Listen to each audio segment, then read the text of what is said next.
Steve, your thoughts on an extraordinary game of football? Yeah, look, I thought South Africa will be very proud of their performance, and their fans will be, and they never disappoint us. They always turn up when we play them in this country, and they're a good rugby side. And our guys showed, a tremendous amount of courage and character, and our defence. I don't know how many tackles we've made, but we've made a lot. And nice to see a couple of the young guys have the courage to do what they did and put Havili and Macca combining well to put us in a position to be able to hit the front. So there's a lot of good things in it, and we'll go away and we'll grow and we'll learn even more about ourselves. And seems to be the song we're singing this year, but it's not a bad song. Steve, talking about growth, do you think the Boks have shown their faith that they are growing and there should be faith in this coaching staff in the direction they're in? Yeah, well, we try to tell anybody that wanted to listen that Albany, even though the score looked ridiculous, wasn't a reflection on how the game went.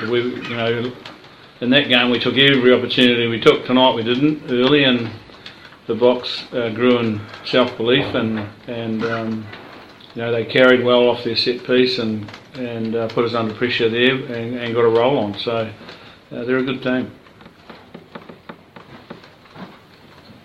Steve, what victory gives you more pleasure, when you beat a team 57-0 or a game like tonight? When you pull it out like that? 57-0 is pretty easy on the ticker.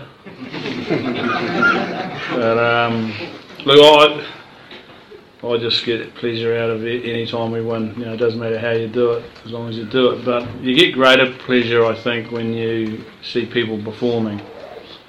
And you want contests. That, like tonight, we know we've won a test match, and both teams really played well.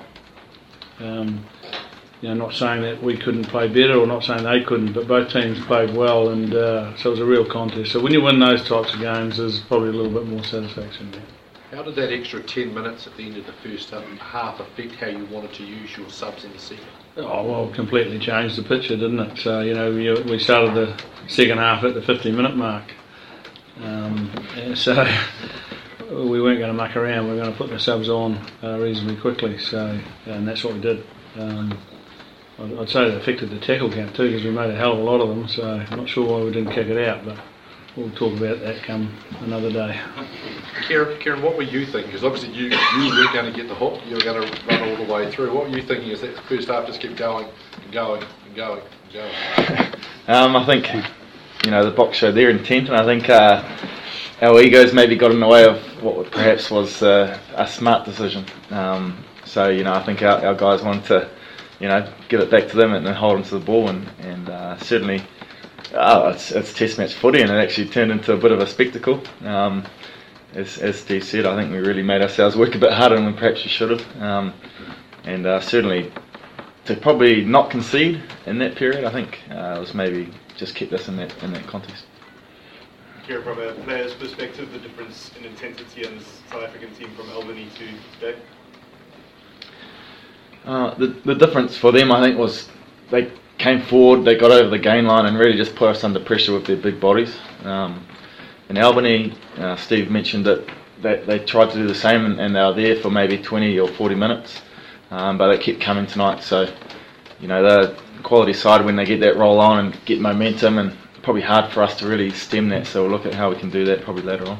Steve, again, Rico Ioane taking that opportunity to intercept, but also whenever he got the ball, he was a threat and got well over that advantage line. Yeah, well, he's a good player, isn't he? And that's what his job's about. And there's some other things we'd like him to do as well on top of that. So we need to add things to his game. But you can't complain about when he's got the ball in his hand, because he's pretty special. And his mum and dad and the good Lord above have given him pace. And that has been the ruination of a lot of rugby players not having it. One of them talking to you now. And he's got it, so you don't want to give him too much room. Yes, losing Bowden so early, how much of a sort of tactical shift did that require? Yeah, not really. I mean, it's disappointing to lose him really, but Lima's been, he's been simmering away underneath the surface for the last couple of months. He's played really well when he's come on, and so, it was a credit to him. It was almost like a seamless transition, really. So, really pleased for him. And again, it's another situation that puts our team in a good learning thing, that we can lose Bodie, who's been really important to us, but we can still keep trucking. What was the problem with Bodie? He went off with a head knock. He passed the HIA, but he still wasn't feeling great, so we didn't bother risking putting him back out. How bad's knee? Dislocated shoulder. Steve, how important is it for you for the side to win such a tight game, looking ahead obviously to the next World Cup, and just in terms of the season, the Rugby Championship, how would you rate where you guys are at the moment, and are you pleased with your preparations? Yeah, it's a 3 for 1. I'll do my best to try and remember it. Well, the first one was, how does tonight's win help us in the World Cup? Doesn't. Whatever happens before the World Cup's irrelevant. What it does do though tonight is it'll give our younger players who haven't been in that situation before, a little bit of belief that even though when it's tough, you can find a way. So that's a positive. Your second question was what? Just in terms of your preparations for the next World Cup, are you pleased with how the Rugby Championship's gone? Oh yeah. Okay, well I think this year's been a great year for us. 2016 was a breeze.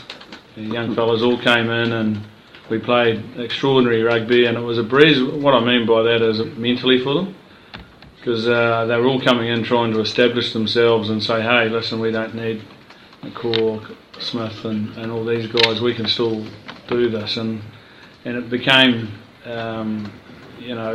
really apparent that they were all pretty talented rugby players, but none of them really got put under pressure until such time as Chicago, and then even then they didn't get to have to sleep with that rock under their towel for too long either, because they got to play them in Ireland. So there hasn't been too much adversity this year, what with sabbaticals and injuries, and everybody else coming at us and playing the Lions early. There's been quite a bit of pressure on, and whilst we've played some rugby for 80 minutes and played really well, there's been other games where we've played for 60 and clocked off, and all those things are learnings for a young team.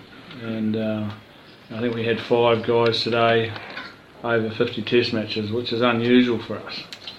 And but what it does do is it grows your talent underneath you, and that's the pleasing thing. So for the World Cup, it's great. The bigger the pool we've got to pick from, the better it'll be for us.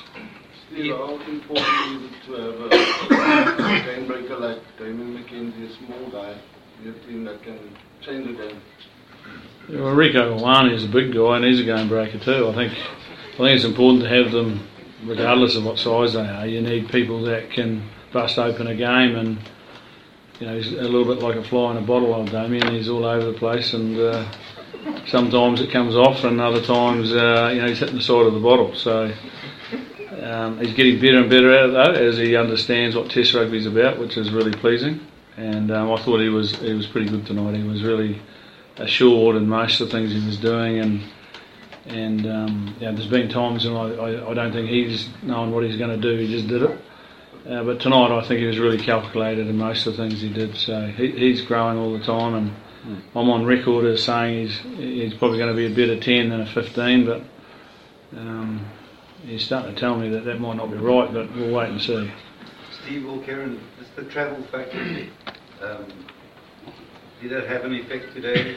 I know you guys were, you didn't do much training, or a lot of it was recovery. Did that have a big impact today?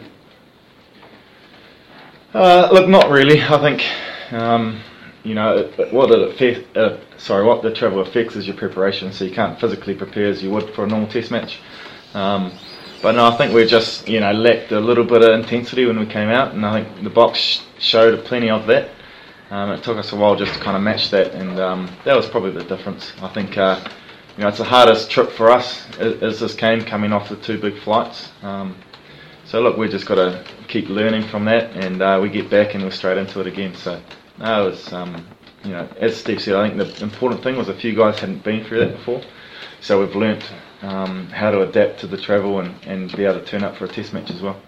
Steve, if you last couple of questions, thank you. Sure. The 57-0 scoreline wasn't a reflection in Albany. Would you say 1 point is, in terms of just how big the gap is between the Boks and All Blacks? Well, it certainly was tonight anyway. That game could have gone either way, so we were lucky enough to get the win, and we'll take that and go and have a quiet beer and with the Bockies and enjoy each other's company. I think that's an important thing about rugby that sometimes gets missed in this professional era because you're so busy moving on to the next one. But both teams got a week off, so we'll just take our time and enjoy the moment for what it is. Last question. Just a follow-up to my colleague. You alluded to the British and Irish Lions tour.